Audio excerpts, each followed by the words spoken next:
Welcome to AMS on the Air. I'm Dakota Smith. I'm Jeff Rosenfeld. And I am Irene Sands. We're here to podcast all things weather, water, and climate.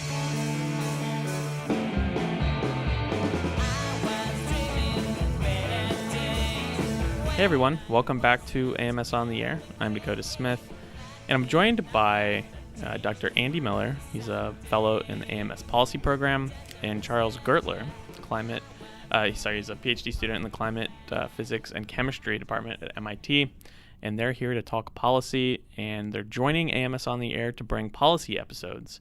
We're not sure what frequency or quantity yet, but that's what they're doing, and thanks for doing this, and thanks for being a part of the team here. We're excited to be part of this podcast. I've been listening so far, and I recorded a couple of short episodes that you may have heard at the annual meeting, and now we're trying to start with recording a few longer ones. Yeah, I'm really excited to be here too, and also for the sake of differentiating voices, I should say. This is Charles. I'm Charles. I'm the PhD student. So today we have an interview that Charles did at the AMS annual meeting in Boston with two representatives from New York City. They worked in the Cool Neighborhoods project. It was a really, really great interview, and I'm excited for you all to hear it. But first, let's talk a little bit more about policy and AMS policy and what you all might bring to the show. Yeah, we're really excited about this new series that we're hoping to bring out. It grew out of the AMS Summer Policy Colloquium, which happened this past summer here in DC, where a group of PhD students and early career scientists and some mid-career scientists as well came together to DC to learn about the policy process, how science and policy interact, especially as it relates to issues that are important for the AMS community. And at this program, some after-session discussions, we thought, well, this would be really cool if we could have some of these conversations and broadcast them to a larger community. So a couple of us started talking about it, and we've been working on hammering out what the scope of the podcast would be, and I think there'll be some really interesting episodes. In the policy process, specifically AMS, who is involved? Is it everyone, or are there, because AMS is a lot of researchers, you have some private sector folks, you have some broadcast folks. Who actually is involved in the policy process, the policy making process, and I guess what role does AMS play in? I know it's a way too broad of a question, but if you could sort of like summarize that, what role AMS plays and the members, what role they play in the policy process. The policy process is not well defined, and so every member can be part of the policy process. And AMS has no interest in controlling if a member wants to be part of the policy process. If somebody wants to go to the Hill and lobby for a particular bill, that is absolute their right to do. However, we as an organization have decided that the way we engage in the policy process is mostly in a few specific ways. One is we try to build capacity. We try to help our members to be as effective as possible and to be as informed as possible if they choose to engage in the policy process. That's why we do policy trainings. That's why we have events at the annual meeting and year-round where we try to where we write reports, where we really try to inform the policy process. On the other hand, we try to analyze specific policy questions. We write grants to federal agencies and look into particular topics that we think are of interest to our community and where maybe a little bit more attention can help that topic kind of move along. So last year we did a lot of work on workforce questions and what are the jobs of the future in our community, how are they changing? Before that, we looked into water resource management question and how our sciences play a role in the decision-making and policy when it comes to water resources, those kind of things. What we don't do as an organization is lobby. That doesn't mean that a member can't lobby individually, but we as an organization do not try to get a particular law passed. We do not try to get a certain budget number to where somebody wants it to be. We really try to stay out of the bipartisan or the polarized politics. We are a nonpartisan organization. We do not try to make the value judgments that are part of every political organization. We try to inform the policy and then allow politicians to make the value judgments based on that. So basically, it's sort of like an education program in a way. You're educating your members on policy and giving them resources to make their own decisions. Yeah, and we also try to help educate the politicians make use of the science, right? I think it's really a two-way street, and if we produce the best science possible, then we still need to inform policymakers on how to really make use of that science and how to understand it. Gotcha. Cool. So I could ask both of you these questions, but Charles, since Andy just did a lot of the talking, why are you interested in policy, and particularly at this intersection? Me personally, I've always been interested in policy. It's actually what got me to be interested in science in the first place. I started college and I was really concerned about the climate issue and about environmental issues and pollution and environmental degradation. And as luck would have it, I started taking science classes in order to know what I was talking about. And I got really fascinated by the science itself and got pulled down this path where I ended up doing a master's in glaciology and then started a PhD in climate science. So in terms of my career, the science of study has always been motivated by the potential to inform decisions at large scale that affect people's lives. But I think in general, AMS is a somewhat unique community because so much of what we do as a community has relevance for people's daily lives. And furthermore, there's a lot of federal and local policy that affects the science that people do, and there's a lot of federal and local policy that is affected by the science that people do within this community. Not that it's the only scientific community that has that feature, but I think that's a particularly strong feature of the AMS community. So I think it's really useful as a communications effort for this community to make sure that connection is really clear and really strong. Yeah, we're really excited that you all sort of volunteered and you just sent me an email and said, hey, could we start to do some podcasting? And I was like, oh yeah, of course you can. So before we get to the interview today, what types of, give me a brief, 3-minute, what types of conversations do you want to bring to AMS on the air? You might even have guests and folks in mind, but topics in mind maybe as well. One of the things that I'm most excited about to bring is maybe actually conversations that you wouldn't expect to have on AMS on the air. And these are conversations with people who work in the federal government, which is surprisingly huge. This is something I learned this summer. It's so vast, and there's so many different roles that people have within it. And there are people who are career public servants who work within this huge institution and do these things that I never imagined would be interesting or related to science, but are hugely interesting and related to science. Yeah, and maybe to add on to that, I think we can really show the diversity of what's happening in DC, a lot of processes that aren't really in the national media and that are not part of the shouting match that can happen on the news, but really kind of show how the sausage is made in a more positive way, how really smart and engaged people try to make the best policy for our community and with our community. Cool.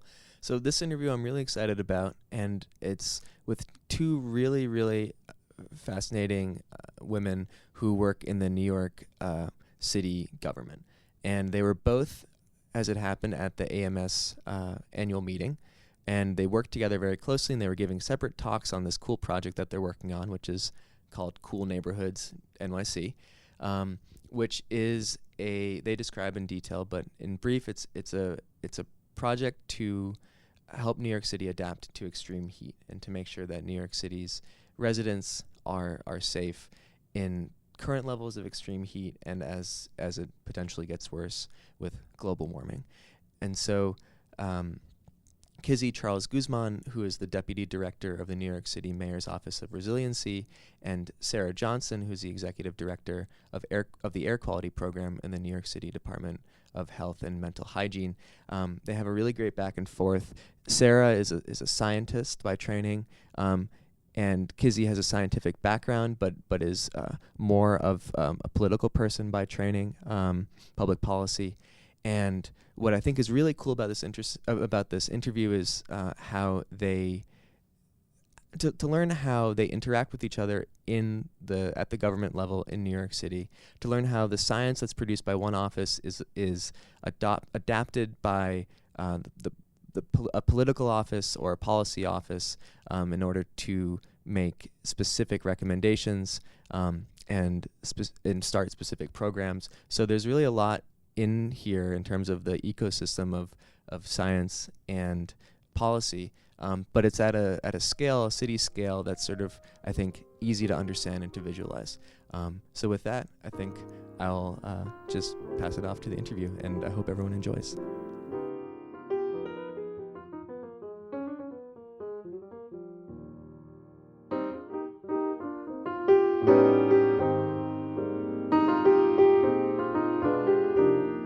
Hi everyone, my name is Kizzy Charles-Guzman. I'm the Deputy Director of the New York City Mayor's Office of Resiliency. Great. Sarah. I'm Sarah Johnson. I'm the Executive Director of the Air Quality Program at the New York City Department of Health and Mental Hygiene. Very cool. And you guys work together very closely on a current project, the Cool Neighborhoods NYC. Is that correct? Yes. Yeah. Yes. Great. So Kizzy, I wanted to start with you to just get a sense of your personal trajectory that brought you to the position that you hold today. Yeah. Well, I have always worked at the intersection of environment and health and social justice. And in my undergraduate career, I was a geology major and did environmental studies as my minor. So I was one of those greenies hiking around in the Grand Canyon. But I like the idea of science for the public interest, and I was very interested in environmental justice. And then my graduate degree was at the University of Michigan, and I did natural resources management and public policy with a concentration in environmental justice. So anyways, I've been working in city government for many years, always in sustainability, then did a stint at the health department doing a climate and health program, and now I'm back at the mayor's office but on the adaptation side. Very cool. And same question to you, Sarah. Sure. So I initially thought I was going to be an ecologist when I was younger. I studied marine ecology as an undergrad, and I got a master's in ecology actually at UC Davis. The project I worked on was in northern Belize, and we were looking at how agriculture was impacting the freshwater wetlands there, and those wetlands, then their suitability as breeding habitat for different malaria vectors, and seeing how, so actually the malaria transmission probability or vector increased when you had more human impact on the wetlands. And so I got really intrigued by this idea of maybe we can convince people to protect natural systems, because if we don't, that will impact human health. And so to tell you the honest truth, I graduated from that program with my master's, and there weren't any jobs. And so I decided to get my master's in public health at Berkeley. And that's where I really got into epidemiology. And then, life, actually my boyfriend at the time came to Columbia in New York City, and so I moved too, and I found the job that I currently have in the same group at the Environmental Health Division in the Health Department, and we've always been really focused on using natural and built infrastructure data sources to try to describe what drivers there are in the city of things like temperature and air quality, rats, vectors for West Nile, or that sort of thing, and how that could potentially impact New Yorkers' health. Very interesting trajectories, both of you guys, and you've ended up from kind of different angles coming together to work on this project that you're presenting about here at the conference, which like I said is this Cool Neighborhoods NYC. Maybe I'd start just by asking if you could give the briefest and highest level overview of what the goals of this project are, and then maybe if something jumps out to you that just interesting stories about the way in which science is digested by a municipal government. Yeah. So maybe I'll start.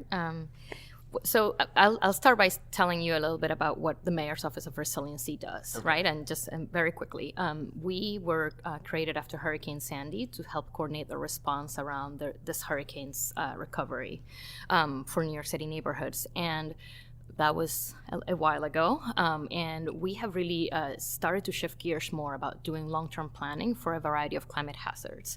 And so the first thing is that this Cool Neighborhoods NYC project, which we launched in 2017, is actually a heat resiliency strategy. And so what we're really trying to do is take environmental health data and climate science, right? So from our New York City panel on climate change, and look at the risks that are coming in the future and the way that heat impacts New Yorkers now, and then develop adaptation and mitigation strategies that can help transform the way that our communities are experiencing rising temperatures and the way that they're experiencing heat illness and heat-related deaths now. So that's what Cool Neighborhoods NYC is. You can Google that, and the plan is freely available online as a PDF, and I think it's a very good primer on both the issues but also the solutions that we are trying to implement over time.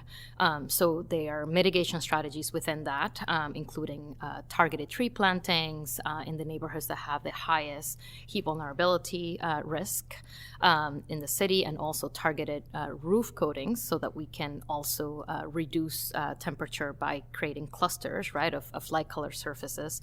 So those are some of the physical environment types of initiatives. There are others, but I'll just mention those two for now.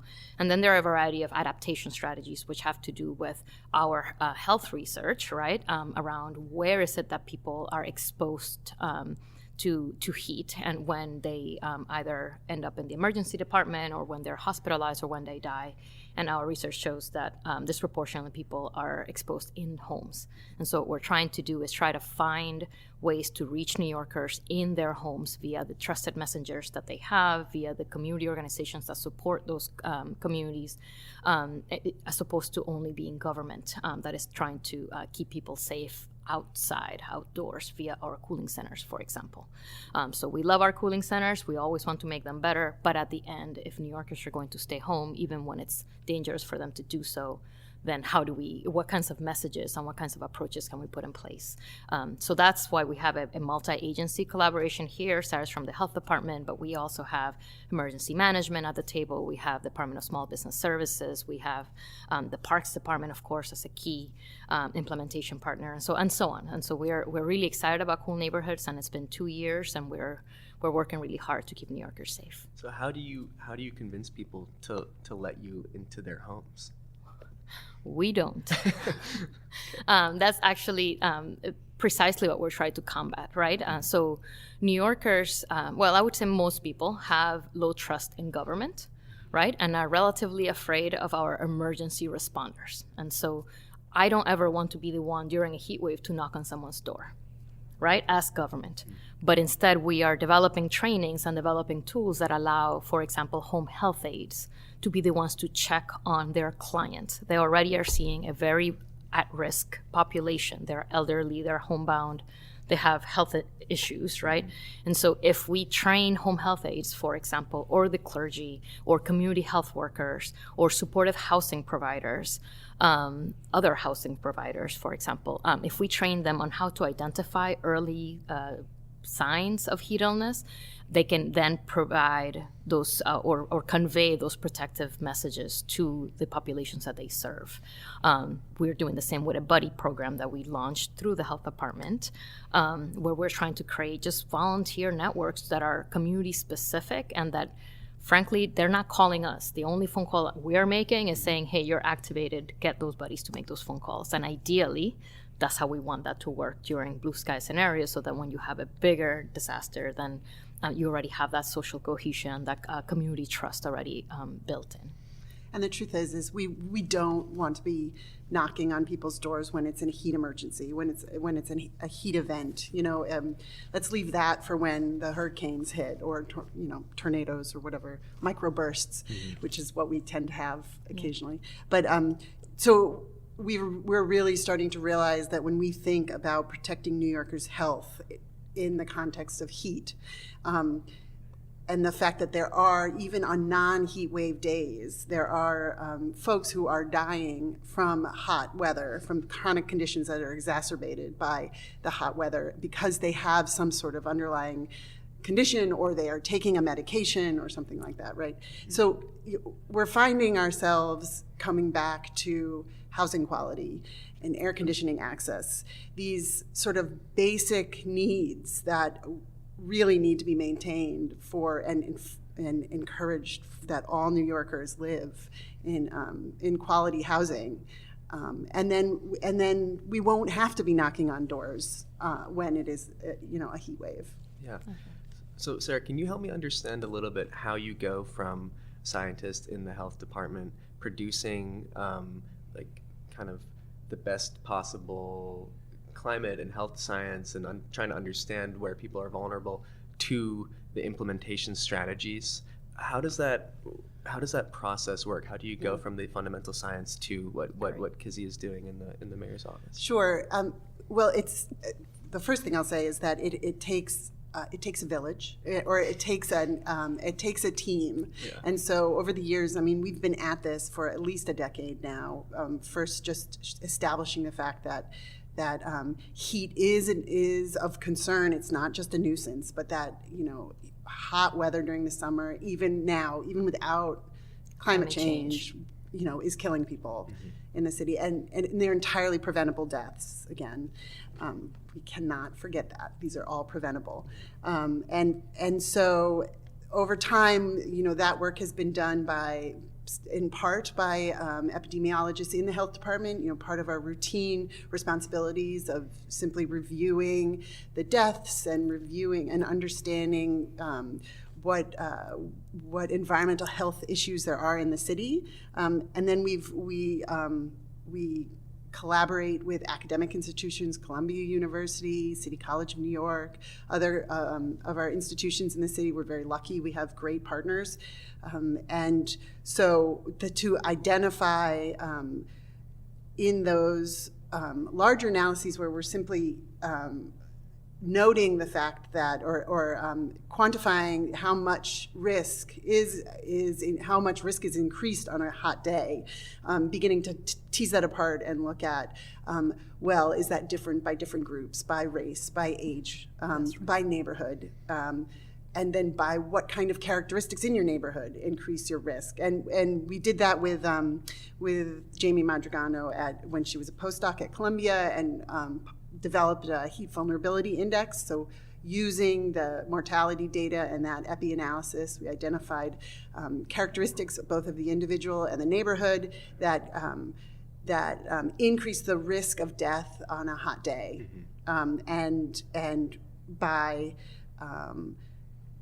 creating that index and calculating it for each neighborhood, we were then able to identify neighborhoods that were more vulnerable and use that as a way to target the city's program. And so it's also all about that collaboration also, and the fact that this city was very open. The mayor's office was really eager to use this health validated vulnerability index as a way of targeting their work, and so it's all about developing these relationships and keeping the flow of communication open and willingness to share findings and share plans and that sort of thing.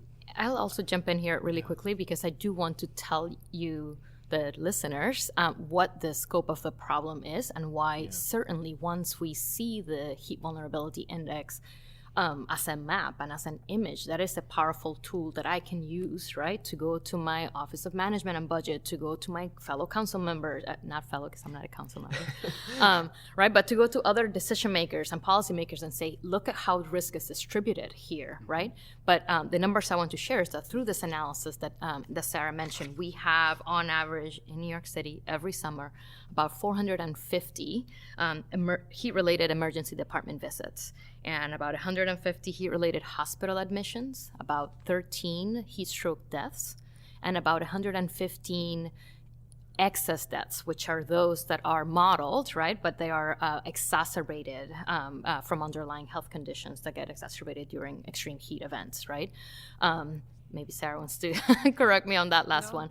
But the point is that the numbers are very high, and they might seem small compared to other chronic diseases, right? But at the end, when you're talking about climate-related and weather events, these numbers are much higher than any other climate event that we're facing. Hurricane Sandy generated a $22 billion response, and the deaths from Hurricane Sandy were minuscule compared to what we're seeing on an annual basis in New York City when it comes to heat. So we knew, having this strong science coming out of the health department, and knowing, having LiDAR data, for example, right? We're able to see what our vegetation cover is doing in the city. We're able to see thermal imagery of New York City, and we're able to put these pieces together and say, these deaths are preventable. The onus is on us to fix this inequity, this climate inequity. Not doing something is not acceptable. And I think that this mayor's office is certainly very concerned about equity and certainly concerned about reducing health disparities. So we're excited to do this partnership. It's really fascinating to hear you put the scope of the problem in those terms. Yeah. And I wonder if, because of the interest climate change has garnered in society lately, whether that has sort of helped to shine a spotlight on this problem. Well, certainly a response to heat waves and protecting health has been going on, for a long time. Back in 2008, the health department did analyses looking at the actual thresholds above which there were mortality impacts of temperature, maximum heat index, and brought it to the local National Weather Service office, and they actually lowered the thresholds for their heat advisories from 105 down to 95 for 2 days or 100 for 1 day. And so that dictates, that affected when the city's emergency plan, the heat response got kicked off and that sort of thing. And so this is certainly, we've been thinking about this for a long time. And interestingly enough, what we know is one of the best ways to protect New Yorkers from dying in their homes from an overhot apartment, which is a heartbreakingly sad picture, right? Is air conditioning. And what the challenge there is that is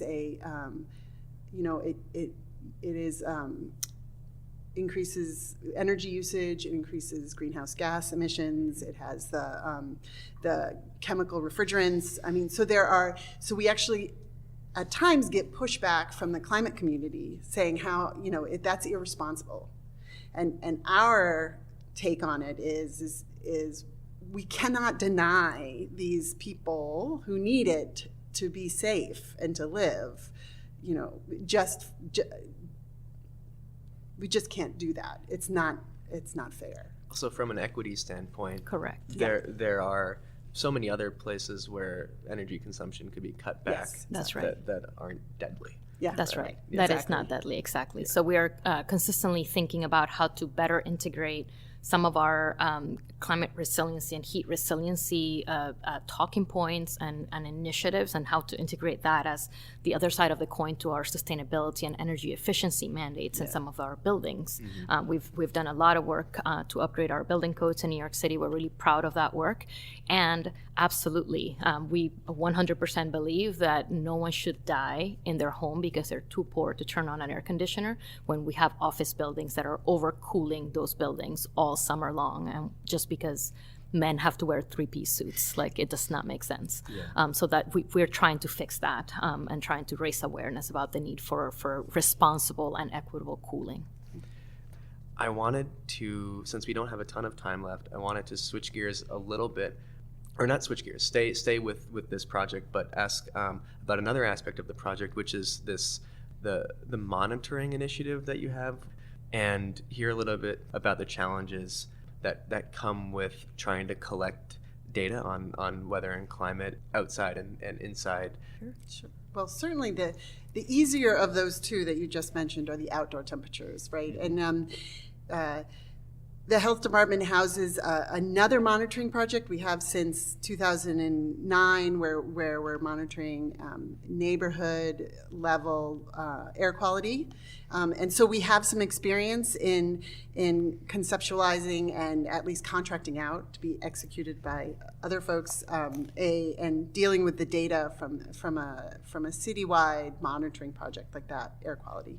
And we did have some temperature data from that we were able to analyze and understand how ambient temperature was varying across the city. And that helped to give us some guidance and help us to think about how we wanted to tackle the need for a more hyper-local temperature monitoring effort that was part of the Cool Neighborhoods.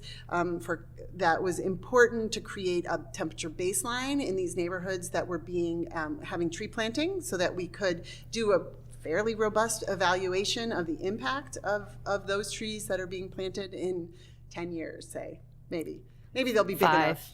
She says 5. I don't know if 3. they'll be big enough. I don't know if the trees Next summer, No. Sarah. No. Anyway, so it was a pretty straightforward and relatively easy project to do, because it was simply attaching hobo temperature sensors to street trees. We worked with we had a strong collaboration with the Parks Department, and because street trees are Parks property, we could attach Climb a ladder. Yeah, we could attach whatever we wanted to within reason to these trees. And so, it really involved a lot of interns and myself and climbing up ladders, and a great coordinator who's done excellent work.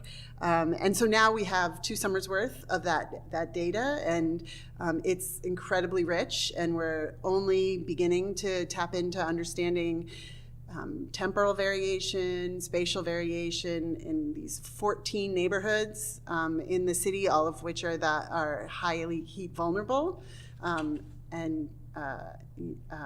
try to understand the role of vegetation.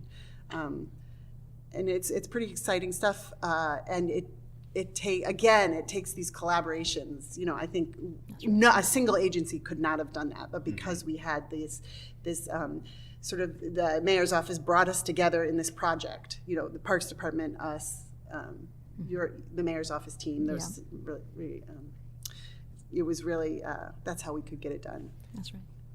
And I just wanted to add that for the indoor temperature piece, we were also, again, trying to document and what is it that New Yorkers are experiencing once they're inside their homes for these extended periods of time, right? In developed nations, we spend upwards of 90% of our time indoors, and we have robust research that shows that temperatures can be up to 20 degrees Fahrenheit higher indoors than outdoors. But that was much harder, right? And what was hard was trying to get into people's apartments. I can imagine. Yeah. Right? And so everyone was very concerned about surveillance, and we just kept telling them, but your phone does that. Our little hobo sensor doesn't. So at the end, we ended up with a much smaller number of sensors. 75 versus 500 outdoors, but we put them in the same neighborhoods where we are monitoring outdoor temperatures, so we can then start to understand that differential of outdoor, indoor. We also targeted some of our cooling centers, so those are our public libraries, just to, again, see what is it New Yorkers experience when they go to these places that are meant to keep them safer and meant to be cooler, and how is it that buildings are, depending on their material, depending on their height and all that, how is it that they're actually transferring heat around from outdoor to indoor. So we're pretty excited about where that will go, but we only have 1 summer's worth of that measurement so far.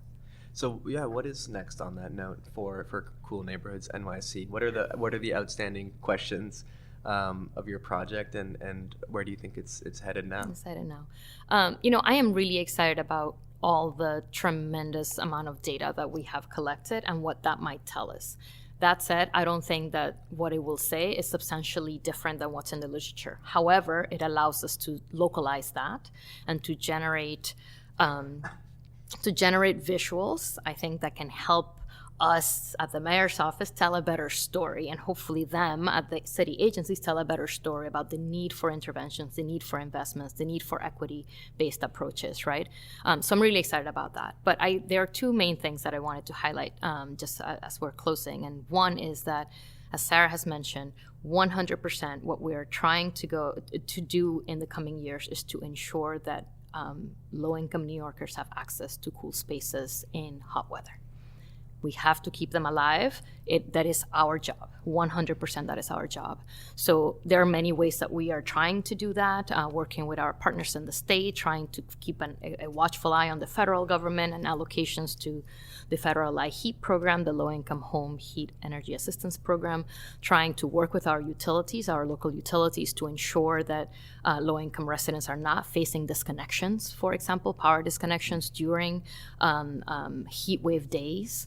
Not that heat waves are the only time in which they're vulnerable, but we're starting there. We're doing all of this work to ensure that people can feel that they can turn on an AC, even if it's for an hour a day, or can have a good place to go to get some respite from the heat, especially as the climate warms. So that's one thing. The second thing that I wanted to bring up, because it might be of interest to your audience, is we really do need to think about how to better communicate about heat as a risk. And especially in places like New York that have endured a significant hurricane, when we think about climate resiliency and we think about climate risk, everybody immediately thinks about Hurricane Sandy or coastal storm preparedness, and they think about the recovery process, whether their feelings about that are positive or negative. And so we're really trying to also think about how can health and weather reporters help us better convey the public health risks of heat, right? So that people stop thinking of it as a nuisance or something that they're used to living with, and instead they're able to take action and take the warnings seriously. So it doesn't matter if the meteorologist is saying a heat wave is coming if we're all doing the same thing and staying indoors with our windows closed and a fan on, right? That is the opposite of what you should be doing. So I think I would also like to call on the members and health and weather reporters to actually think a lot more about what images are effective. How can we appropriately convey indoor risk so that you're not reporting the weather at the same time that you have, you're telling people to stay hydrated, but the image you're using is young people running in a park when you know that over 85% of our heat-related deaths in New York City actually happen indoors. So I need viewers to be able to see themselves on TV. I need them to be able to know that they're in danger and that they should do something differently. But there are so many other risk factors that Sarah already covered, taking medication or having mobility impairments. That again, the idea is that people should be able to see themselves on TV or know that government or their trusted messengers, who are health and weather reporters, their pharmacists, their doctors, are telling them something personal to them. So we hope that the next iteration of Cool Neighborhoods also helps us reach out to those trusted partners to get them to improve their messaging. A call for responsible communication Yeah. to end off the session. Kizzy, Sarah, thank you guys so much for being here. This has been a real pleasure, really interesting to hear about all that you're doing, and best of luck as you move forward. Thank you, Charles.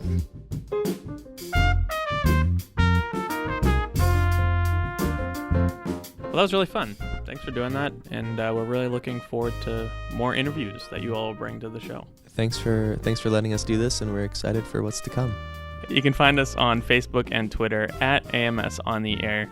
And if you're listening right now, whether it's online or on a podcast app, go ahead and subscribe so that you see all of our future episodes, including the policy episodes. If you have a comment, send us a message, send us a tweet, or comment below on your podcast app, and we'll listen, we'll answer, and we'll take your suggestions. All right. For Charles, Andy, and myself, thanks for listening, and we'll see you on the air. Thank you. Happy weather.